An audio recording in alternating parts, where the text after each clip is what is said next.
Kami punya utang dipotong dalam setiap tahun, tapi ngutang DBH ke Jawa Barat sudah 3 tahun nggak dibayar-bayar. Mohon ini sangat penting fiskal kita. Ini pusat itu kadang-kadang gitu, kita punya utang 3,4 triliun pen waktu bangun masjid dan segala macam, itu tiap tahun otomatis dipotong.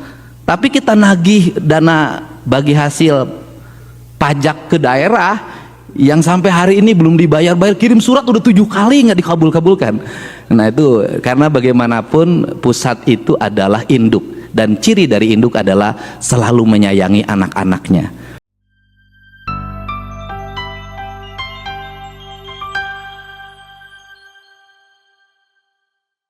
Berkenan untuk Bapak Gubernur untuk melakukan keynote speech. Maka dari itu langsung saja rangkaian acara selanjutnya kami akan menyimak keynote speech dari Gubernur Jawa Barat, yaitu Kang Deddy Mulyadi. Kepada Kang Deddy Mulyadi kami persilakan.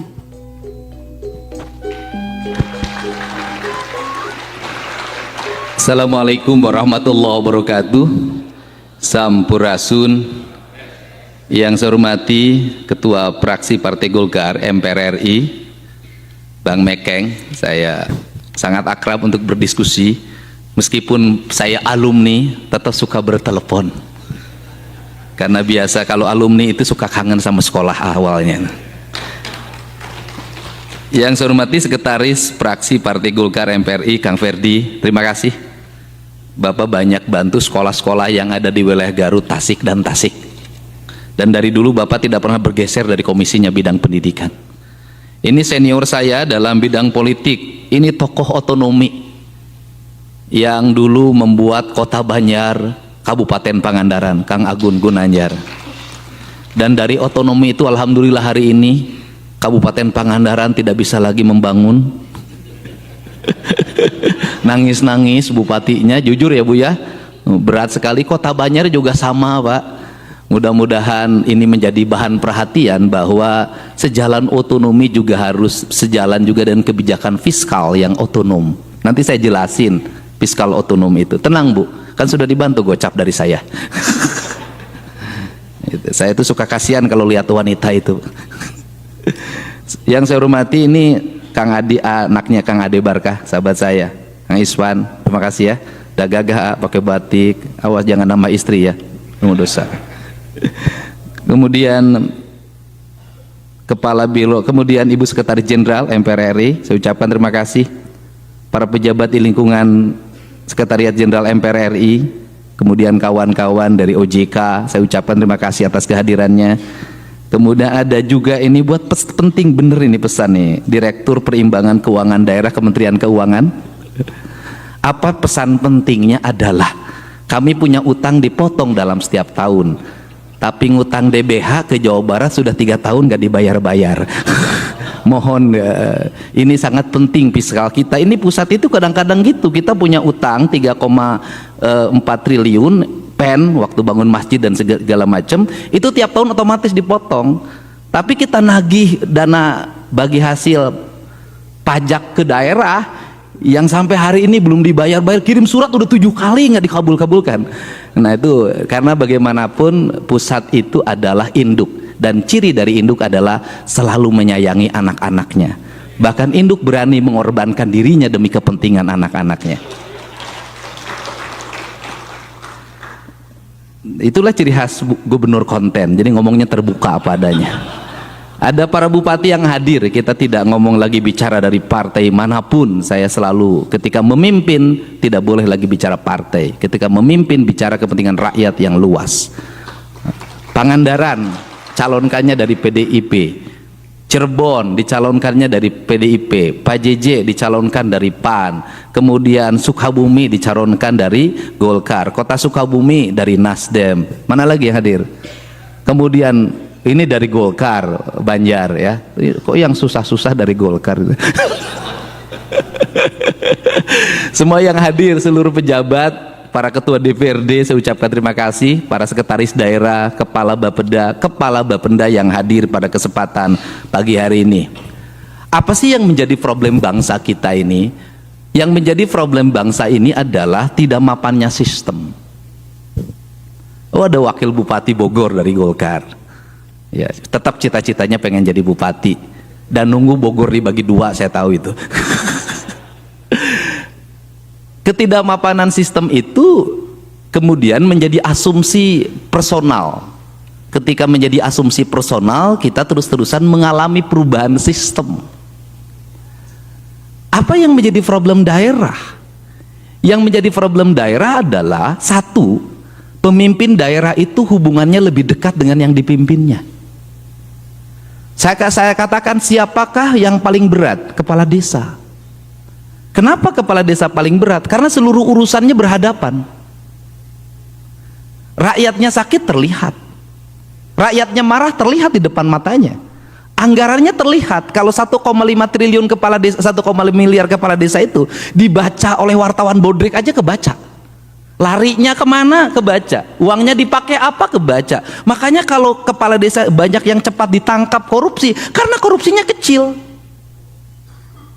Gampang kali membuktikannya, tinggal uang masuk, uang keluar, dan catatan administrasinya biasanya buruk karena ngandelin pejabat di sekretaris desanya. Sekretaris desa kadang-kadang saudaranya, itu problem. Nah, ini tetapi keburukan itu masih ada sisa ekonomi. Apa sisa ekonominya? Seburuk-buruknya pemimpin di bawah, koruptif sekalipun, uangnya beredar pada lingkungannya. Kepala desa nakal paling tinggi, dia nambah istri ke kampung tetangga. Buruk iya, jelek iya, memimpinnya buruk iya, tapi uangnya tidak pernah ada yang lari. Dia di sana. Nah, kemudian naik lagi ke kabupaten, ya agak senang dikit lah, anggarannya sudah ada triliun, ratus. Tetapi tetap bahwa dia juga memiliki konstituen yang lebih dekat, ya Pak Iswara, Wakil Ketua DPRD. Nah, ke konstituen yang lebih dekat, kenapa? Yang nagihnya langsung, oposisinya terlihat. Kalau mau demonstrasi biayanya nggak mahal, tinggal datang naik truk masuk ke pendopo, gampang. Naik lagi ke gubernur, agak gampang, uangnya triliunan. Kemudian hubungan emosional dengan kabupaten kotanya, dengan rakyatnya agak jauh. Kenapa? Ada barikade. Kenapa? Kalau ada layanan jelek, dia tinggal ngomong, kepala desanya gimana, bupatinya gimana, wali kotanya gimana, seperti itu. Masuk lagi ke pusat, ke kementerian, lebih jauh lagi, nggak akan ada yang demo, nggak ada yang dilayani secara langsung. Nah, sistematika ini adalah sebuah nilai gambaran bahwa pembangunan itu bukan hanya urusan kumpulan angka-angka. Pembangunan itu bukan hanya urusan kumpulan uang. Pembangunan itu adalah sebuah nilai historikal, nilai emosional, nilai psikologi bagi lingkungan yang membentuk karakter. Sehingga kalau ngomong tentang kebinekaan, apa sih yang menjadi keunggulan Indonesia itu adalah perbedaan. Dari perbedaan itulah Belanda 350 tahun nggak bisa menguasai Indonesia. Dia hanya di beberapa titik kekuasaan, tidak menguasai seluruh Indonesia, tidak. Kenapa? Tidak bisa menaklukkan semua daerah. Kenapa? Daerahnya karakternya beda-beda, sumber airnya beda-beda, kebudayaannya beda-beda, tokohnya beda-beda. Dan kebinekaan itu warisan dari mana? Dari budaya Nusantara. Budaya Nusantara warisan dari mana? Dari sejarah peradaban unggulnya kerajaan-kerajaan Nusantara yang sudah otonom, berdiri kuat pada masanya sekitar 400 Masehi.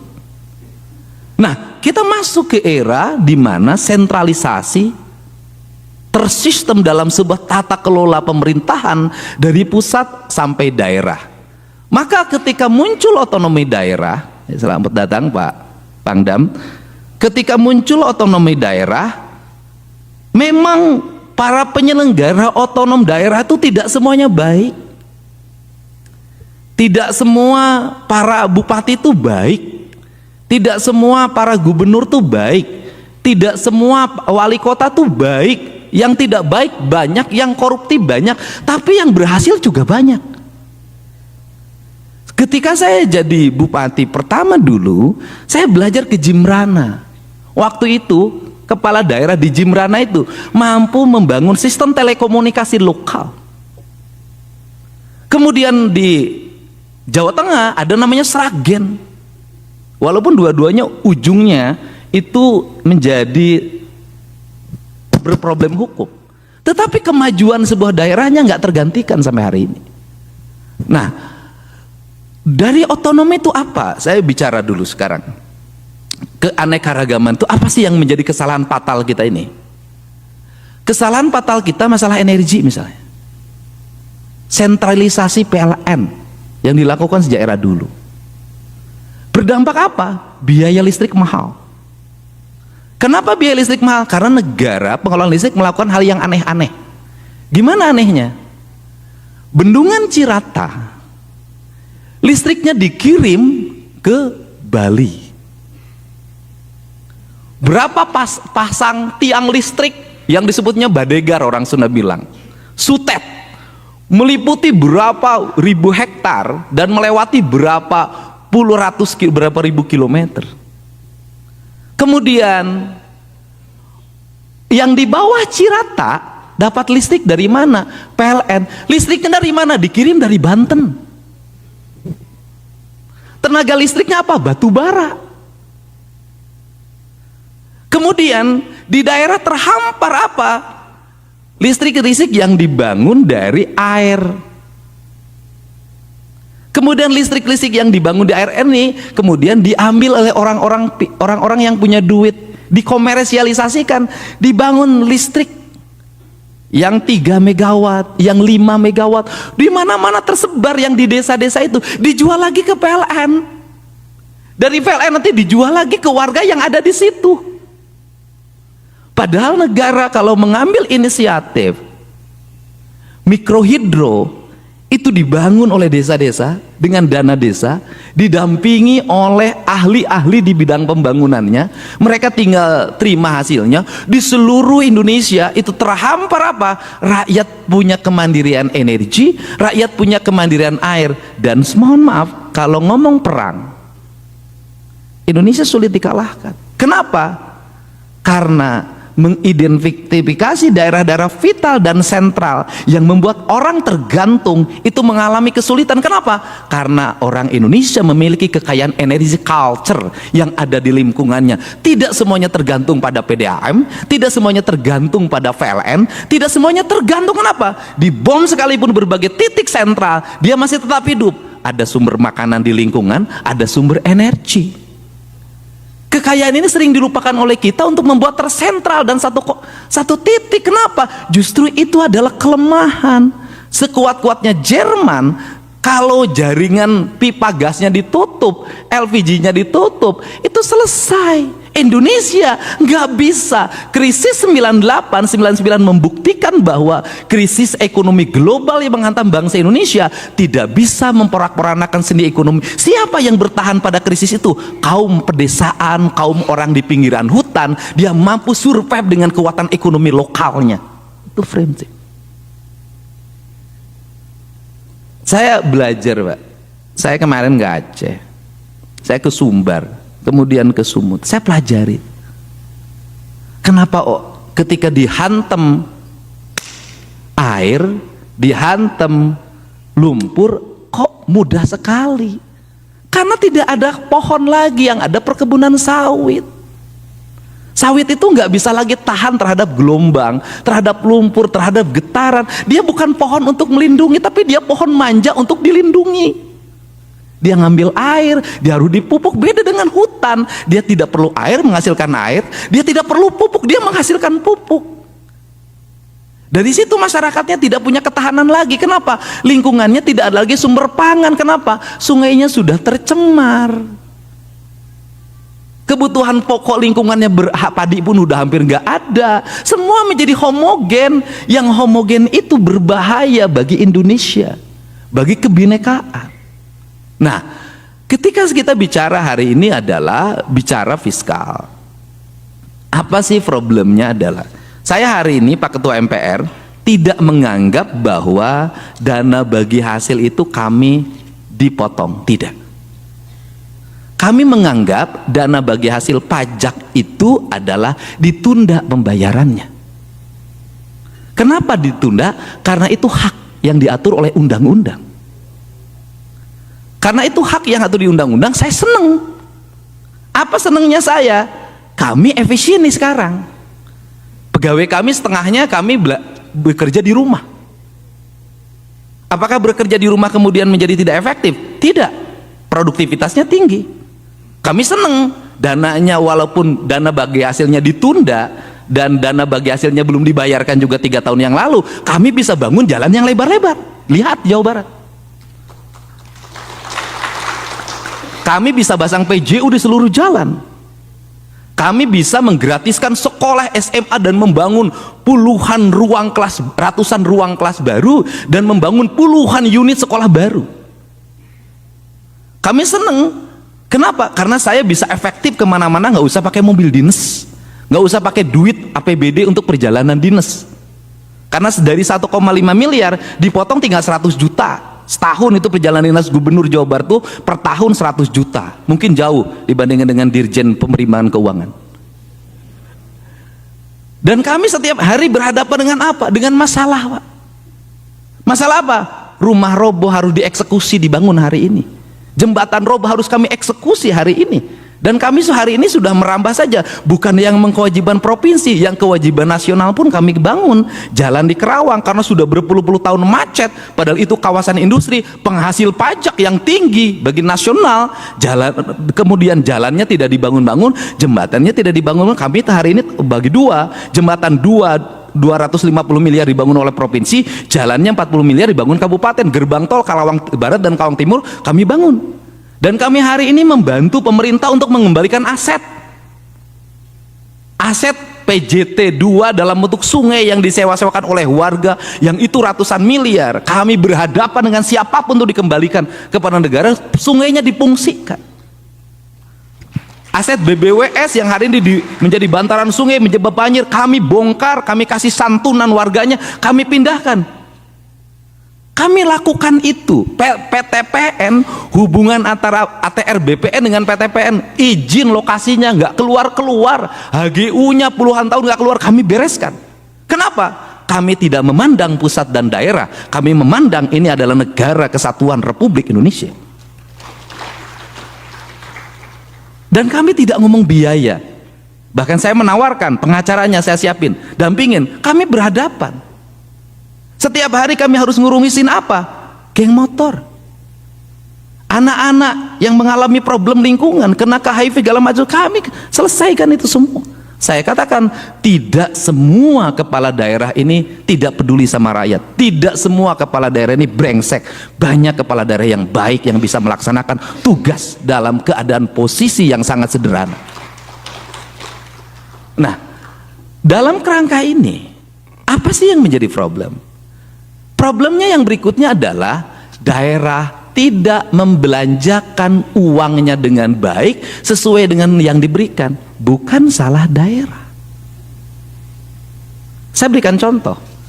Kalau kabupaten kota belanjanya salah, tidak efisien, tidak tepat, tidak sesuai dengan kebutuhan publik, yang salah gubernur. Karena tidak bisa APBD dilaksanakan kalau tidak mendapat evaluasi gubernur. Maka gubernur punya instrumen untuk, Anda sekolah yang harus banyak belanjanya, Anda jalan yang harus banyak belanjanya, Anda adalah daerah aliran sungai banyak belanjanya, ini belanja perjalanan dinasnya kebanyakan, ini biaya seminar-seminarnya kebanyakan, ini ongkos kantornya kebanyakan, ini tunjangannya kegedean. Gubernur punya otoritas untuk itu. Apa problem selama ini? Problem selama ini adalah gubernur memeriksa anggaran kabupaten kota administratif. Evaluasinya administratif. Saya jadi bupati lama, saya baca, bukan isinya yang dibaca, administratif saja, tidak pada substansi. Maka gubernur Jawa Barat hari ini adalah substansi. Saya pakai ketentuan 7,5% dana APBD harus untuk infrastruktur jalan. Karena kebutuhan di Jawa Barat adalah jalan. Kemudian dana bagi hasil pajak kendaraan bermotor yang dibagikan oleh pemerintah provinsi kabupaten kota harus 100% untuk jalan. Dan provinsi pun untuk jalan dan kelengkapannya komitmennya sama. Untuk pendidikan harus mendapat alokasi prioritas. Setiap kelas harus ada toiletnya. Harga kelasnya harus ditingkatkan. Tahun depan Provinsi Jawa Barat berencana karena penambangan di Jawa Barat menimbulkan bencana secara terus-menerus, ekosistemnya rusak. Saya Provinsi Jawa berencana tahun depan untuk belanja pembangunan, pasirnya harus pasir buton, bukan pasir dari Jawa Barat. Untuk apa? Membangun masa depan. Bangunan yang kokoh, karena pasirnya kualitasnya makin menurun, nggak bisa lagi diandalkan. Nah, ini kemudian kalau gubernur salah dalam membelanjakan, tidak tepat dan tidak sesuai dengan sasaran, yang salah Mendagri. Kenapa? Kan evaluasi gubernur tuh di Mendagri. Mendagrinya harus detil, administratif, panggil kepala daerahnya diuji. Anda belanja sekian, harus paparan. Selama ini saya para bupati wali kota sebelum nyusun APBD, paparan di depan gubernur. Saya pernah Majalengka, kamu belanja jalannya berapa? Cuman 120, nggak bisa, aku pengen 200. Saya sebentar Pak, diskusi dulu. 15 menit ketemu saya lagi, bisa Pak 175. Artinya bisa.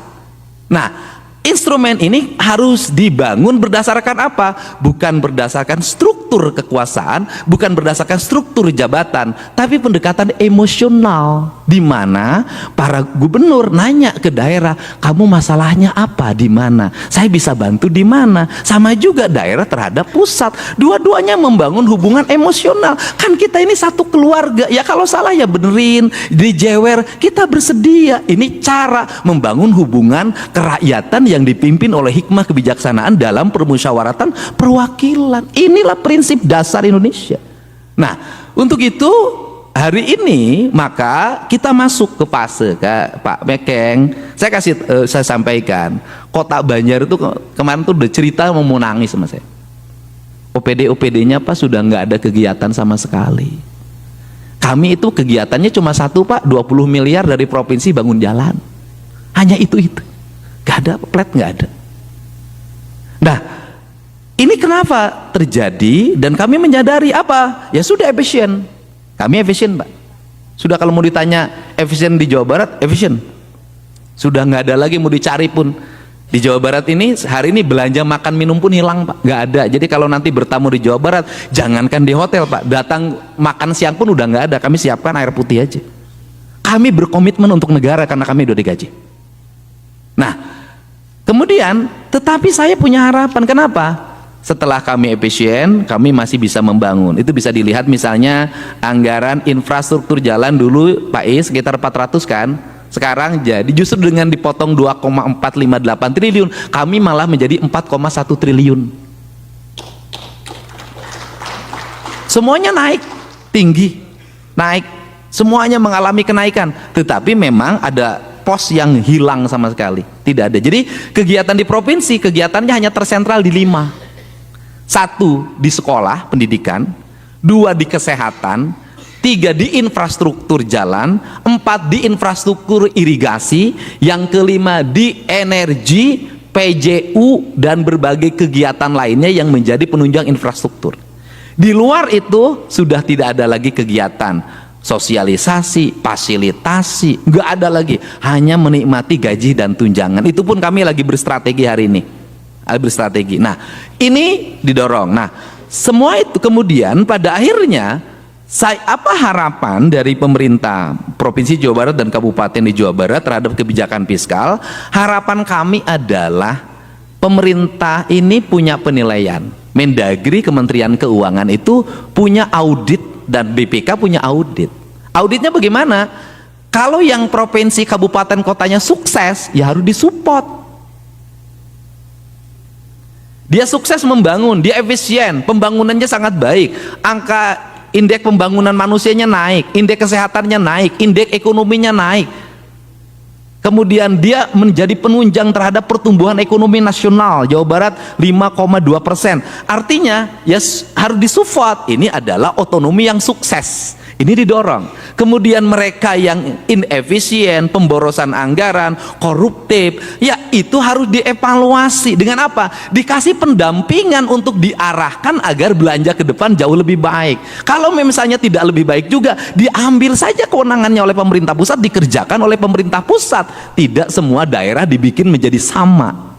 Ini problem. Kenapa? Negeri dibangun berdasarkan sistem, bukan didasarkan pada keinginan. Ini. Nah, kemudian hari ini kita punya harapan. Harapannya apa? Problem kita ini adalah sentralisasi. Problem sentralisasinya apa? Saya berikan contoh, Pak. Buat saya sering terlalu ke Pamekeng. Pabrik di Jawa Barat tuh banyak banget loh, Pak. Kawasan industrinya terhampar. Banjirnya kami yang terima, pencemaran lingkungan kami yang terima, mobil-mobil gede yang lewat tiap hari yang menghancurkan jalan kabupaten, jalan provinsi, kami yang harus memperbaiki. Jumlah penduduk yang bertambah sehingga ruas untuk Bandung tidak ada lagi tempat untuk membangun, ruas untuk Kerawang sudah sempit, ke Bekasi sudah sempit karena pertumbuhan orang banyak, karena di situ pusat pertumbuhan ekonomi, kami yang harus menanggung beban. Tapi perusahaan-perusahaannya punya kantor pusatnya di Jakarta. Perhitungan dana bagi hasil pajaknya, se-Jawa Barat yang gede ini hanya 140 triliun kalau nggak salah. Di Jakartanya 1.000 triliun lebih.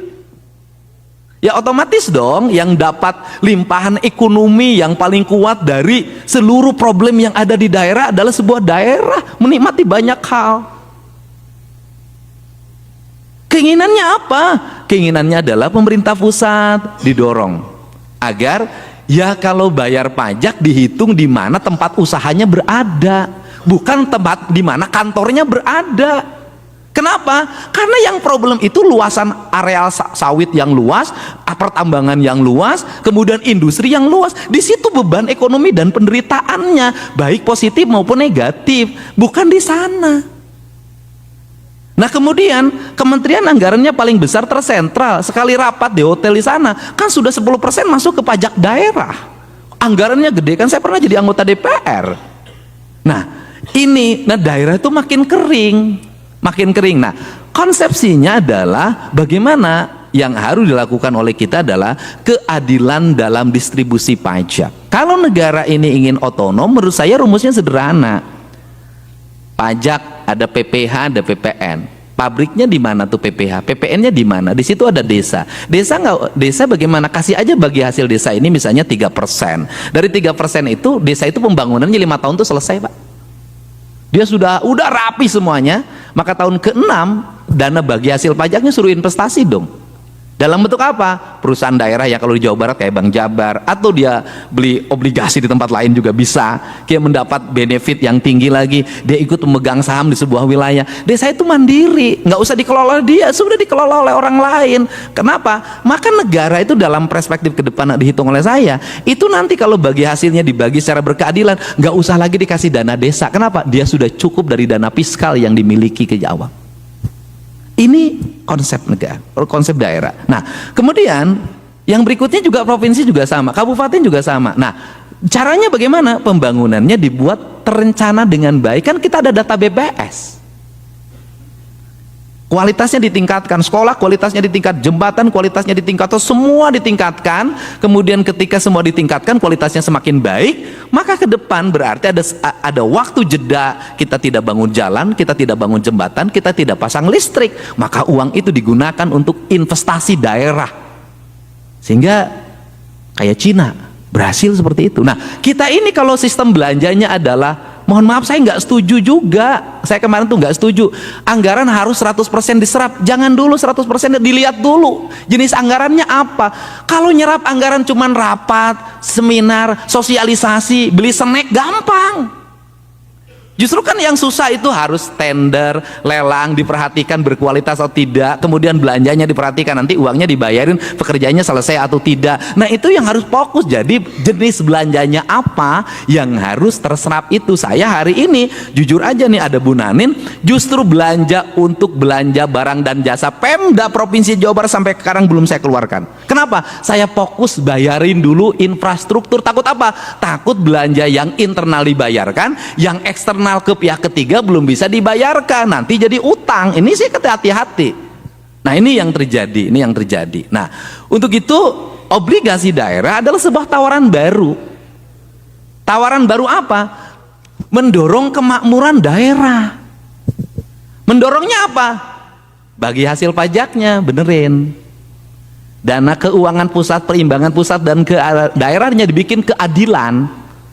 Setelah itu kita akan mendapat insentif obligasi daerah. Saya meyakini Pak, Indonesia itu bisa ngalahin negara-negara bagian seperti di Amerika. Kalau dua-duanya berjalan, insentif pajaknya berhasil, ditambah obligasi daerah. Udah Pak, uang beredar di daerah Pak.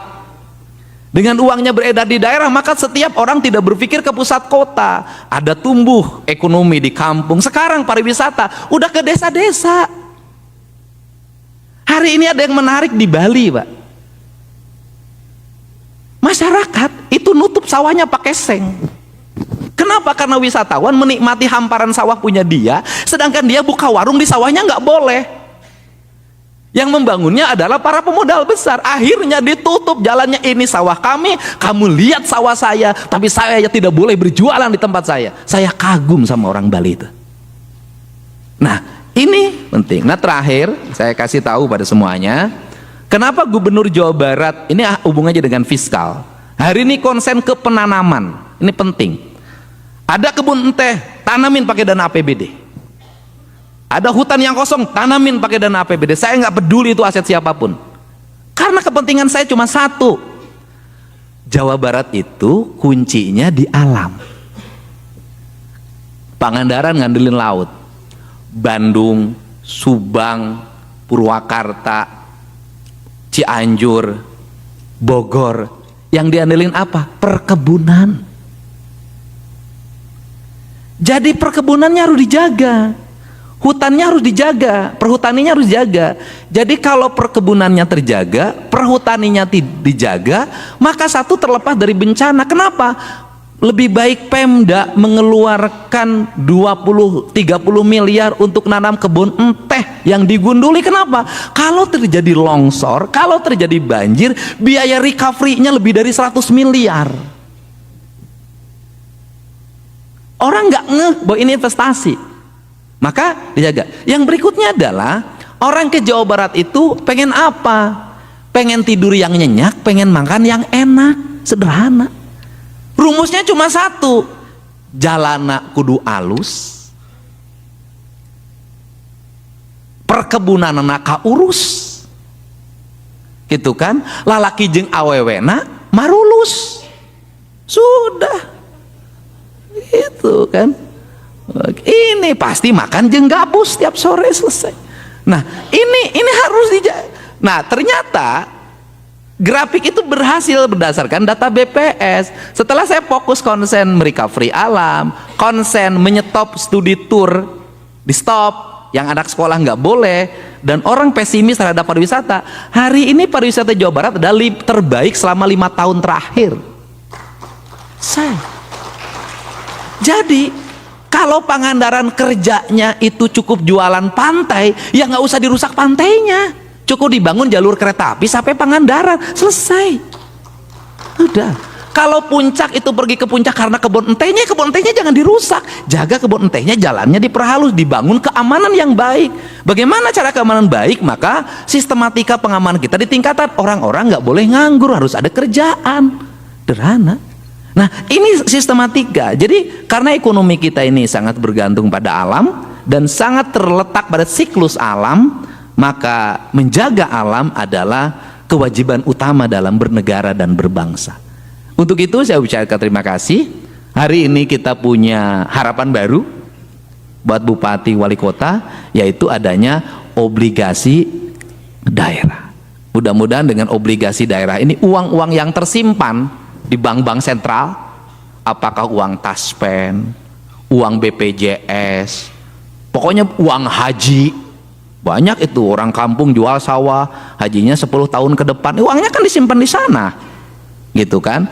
Mudah-mudahan bisa balik ke lembur, karena kalau Indonesia ingin kokoh, terbebas dari bencana, maka harus kembali ke kampung halamannya. Kampung halaman adalah kembali ke tanah air. Kembali ke tanah air adalah kembali menjaga tanah, menjaga air, menjaga udara, dan menjaga sinar matahari. Terima kasih Pak Bekeng. Ini harapan baru bagi kita. Bupati saya belum pada ngerti obligasi daerah itu apa, saya belum tahu, saya tahu itu. Nah, cenah ieu teh urang diberi duit mau aja itu. Obligasi daerah itu ya kita ada uang yang bisa untuk kegiatan pembangunan kita, di mana orang yang membeli obligasinya itu nanti mendapat keuntungan, dan uang yang dikelola di pusat itu juga banyak uang obligasi ya. Mudah-mudahan obligasinya bukan hanya untuk pembangunan pemerintah pusat, tetapi juga nanti bisa bermanfaat bagi pembangunan pemerintah daerah. Saya ucapkan terima kasih bagi semua yang hadir. Mudah-mudahan ini mencerahkan dan membuat kita menjadi optimis. Dan terima kasih buat Pak Ketua Praksi Golkar MPR RI. Saya bisa acara di hotel Pak, karena di APBD saya tidak ada acara ini, nggak punya lagi. Terima kasih Pak. Assalamualaikum warahmatullahi wabarakatuh. Berkenan Pak Gubernur untuk tetap berada di tempat. Selanjutnya kami mengundang Pangdam 3 Siliwangi untuk dapat menyerahkan bantuan kebencanaan alam berupa 8 buah rescue boat HDPE kepada pemerintah Provinsi Jawa Barat.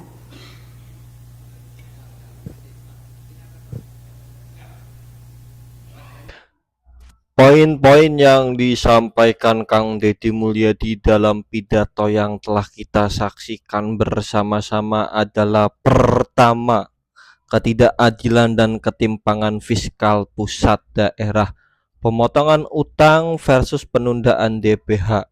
Utang daerah ke pusat seperti pinjaman PEN otomatis dipotong tiap tahun, sedangkan dana bagi hasil pajak untuk Jawa Barat yang menunggak hingga 3 tahun belum juga dibayarkan pusat meski sudah beberapa kali bersurat.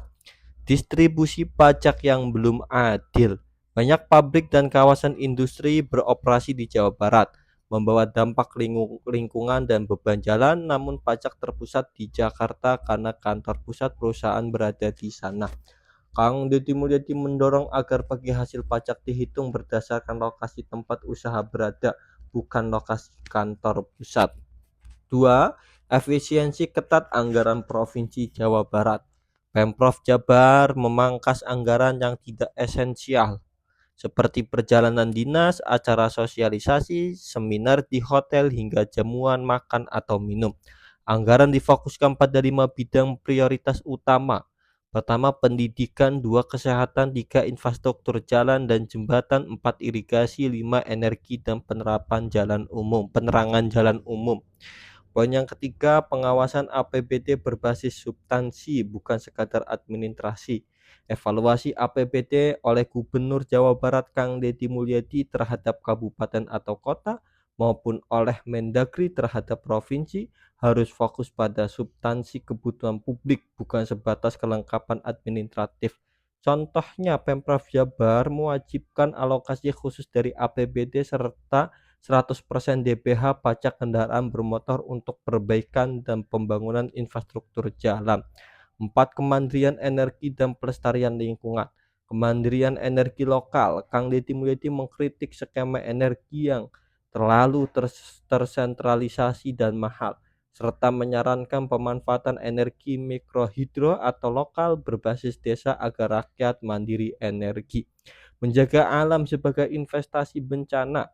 Menjaga hutan dan perkebunan adalah upaya mencegah bencana. Biaya penanaman pohon jauh lebih murah dibanding biaya pemulihan akibat banjir atau tanah longsor. Pariwisata berbasis kelestarian alam. Pariwisata Jawa Barat unggul ketika alamnya dan akses jalannya dijaga dengan baik tanpa harus merusak ekosistem. 5. Yang terakhir, mendorong potensi obligasi daerah. Obligasi daerah dinilai sebagai instrumen baru yang potensial untuk mendorong kemakmuran dan pembiayaan pembangunan di daerah tanpa bergantung sepenuhnya pada pemerintahan pusat. Itulah poin-poin yang disampaikan Kang Deddy Mulyadi dalam pidatonya, kawan-kawan.